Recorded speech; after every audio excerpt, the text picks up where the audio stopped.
जैसे फेरबदल से अगर कोई समस्या हल हो सकती है तो उसको मैं आने वाले 24 घंटों में ही कर दूंगा। खास करके दिन हो चाहे रात हो, आप कोई भी समस्या बताएं, हम हाजिर हैं। कोई भी समस्या नहीं आने देंगे। विद्युत समस्याओं को लेकर किसानों का धरना हुआ समाप्त। अधिकारियों के साथ हुई वार्ता में बनी सहमति। विद्युत उत्पादन प्रभावित होने की आशंका के चलते थर्मल सड़क पर भी आवागमन शुरू। सूरतगढ़ टिब्बा क्षेत्र के करीब 3 दर्जन गांवों में बार बार लगने वाले बिजली कट सहित निर्माणाधीन 132 केवी प्रभात नगर जीएसएस शुरू करने की मांग को लेकर चल रहे आंदोलन के तहत थर्मल मुख्य द्वार के नजदीक पिछले गुरुवार से टिब्बा क्षेत्र संघर्ष समिति संयोजक राकेश बिश्नोई, पूर्व विधायक राजेंद्र बादू के नेतृत्व में शुरू हुआ अनिश्चितकालीन धरना शुक्रवार को भी जारी रहा।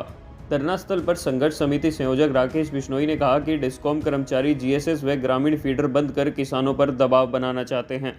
क्षेत्र का किसान अपनी फसलों और नस्लों की लड़ाई लड़ रहा है। इस प्रकार के दबाव से हमारा आंदोलन कमजोर नहीं होगा। पूर्व विधायक राजेंद्र बादू ने कहा कि गुरुवार देर रात्रि तक चली वार्ताओं के तीसरे दौर में डिस्कॉम अधिकारियों ने 6 घंटे के बजाय 5.5 घंटे बिजली देने की बात कही। यदि 5.5 घंटे पूरे वोल्टेज के साथ बिजली आपूर्ति का शेड्यूल डिस्कॉम अधिकारी संघर्ष समिति को दे देते हैं तो आंदोलन के संदर्भ में सर्वसम्मति से निर्णय लिया जाएगा। धरना स्थल पर किसान नेता मोहन पूनिया, नरेंद्र गिंटाला, राधेश्याम शर्मा, अमित कल्याणा, बलराम वर्मा, सुभाष याग, मनोज जांगू, अर्जुन राम गोदारा आदि ने संबोधित किया। दोपहर के बाद किसानों के बीच पहुंचे जोधपुर विद्युत वितरण निगम के अधीक्षण अभियंता लाभ सिंह मान, एसडीएम संदीप काकड़, पुलिस उप अधीक्षक किशन सिंह बिजारनिया के मध्यस्थता में हुई वार्ता में 132 केवी प्रभात नगर जीएसएस को नवंबर माह तक शुरू करने, 8 एसएचपीडी जीएसएस निर्माण कार्य 15 सितंबर तक शुरू करने व शेष को क्रमवार शुरू करने, अधिशासी अभियंता कार्यालय वापस पुराने भवन में शुरू करने, वोल्टेज सुधार के लिए 11 केवी फीडर छोटा करने, राज्य सरकार की जिले के लिए 186 करोड़ की योजना के तहत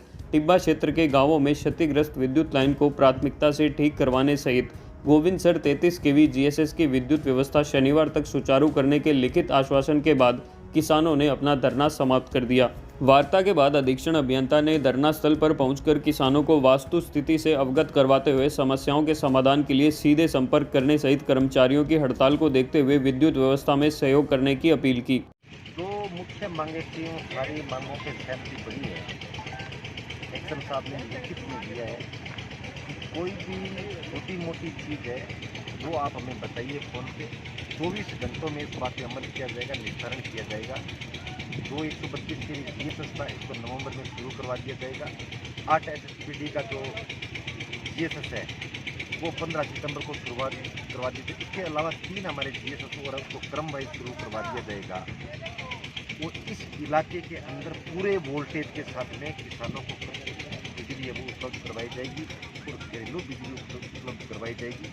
इसके अलावा 186 करोड़ रुपए की योजना जो पूरे जिले के अंदर है, डिले वायर, टूटे हुए खंभे, डैमेज खंभे, ये सारी जो चीज़ें हैं इनका 186 करोड़ का जो आवंटन है उसमें टिब्बा क्षेत्र की प्राथमिकता रहेगी कि जल्दी से जल्दी 1 महीने के अंदर इस इलाके में सारी चीज़ें मॉनिटरिंग करके इस इलाके में निर्माण शुरू करवा दिया जाएगा। इन सारी बातों पर सहमति बनी।